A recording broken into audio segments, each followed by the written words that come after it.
Bank Sentral Amerika Serikat atau Federal Reserve memutuskan untuk mempertahankan suku bunga acuannya dan tidak melanjutkan pemangkasan.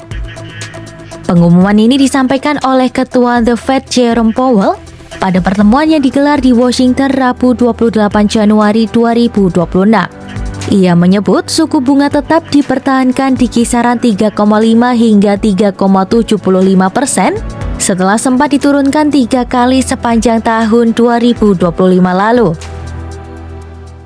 At today's meeting, the committee decided to maintain the target range for the federal funds rate at 3.5 to 3.75%.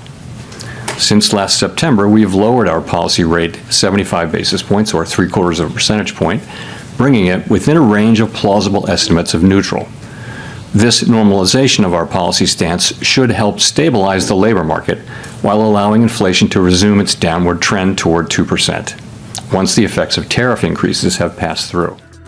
Kebijakan ini mencerminkan sikap hati-hati The Fed di tengah kondisi ekonomi yang dinilai terus membaik.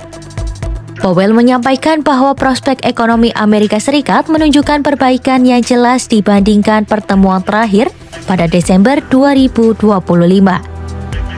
Ia menyebut ekonomi Amerika Serikat menunjukkan tanda-tanda solid dan stabil. Menurutnya, penguatan ekonomi tersebut berpotensi mendorong peningkatan perekrutan tenaga kerja secara bertahap. Good afternoon. My colleagues and I remain squarely focused on achieving our dual mandate goals of maximum employment and stable prices for the benefit of the American people. The U.S. economy expanded at a solid pace last year and is coming into 2026 on a firm footing. While job gains have remained low, the unemployment rate has shown some signs of stabilization, and inflation remains somewhat elevated. In support of our goals, today the Federal Open Market Committee decided to leave our policy rate unchanged.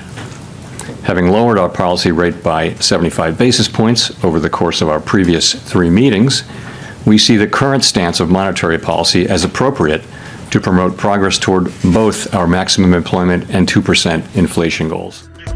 Meski demikian, keputusan mempertahankan suku bunga tidak diambil secara bulat. Dua pejabat The Fed, yakni Gubernur Stephen Miron dan Christopher Waller, menyatakan perbedaan pendapat dengan mengusulkan pemangkasan suku bunga sebesar 1/4 poin. Miron yang ditunjuk Presiden Donald Trump sebelumnya bahkan berulang kali mendorong pemangkasan lebih agresif.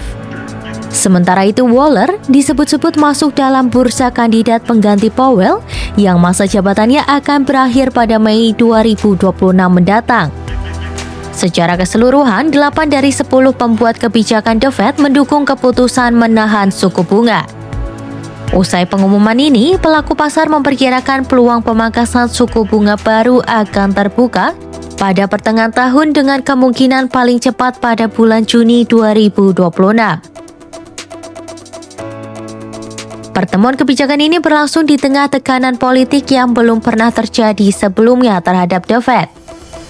Powell sebelumnya mengungkapkan bahwa lembaganya menerima surat panggilan dari Departemen Kehakiman terkait penyelidikan atas kesaksiannya di Kongres mengenai proyek renovasi gedung senilai 2,5 miliar dolar Amerika Serikat. Powell menilai langkah tersebut sebagai upaya menekan independensi The Fed. Di sisi lain, Mahkamah Agung Amerika Serikat juga tengah menangani perkara terkait upaya Presiden Trump untuk memberhentikan Gubernur The Fed Lee Sako. Powell menyebut perkara ini sebagai salah satu kasus hukum terpenting dalam sejarah The Fed, sehingga ia memilih hadir langsung dalam sidang tersebut.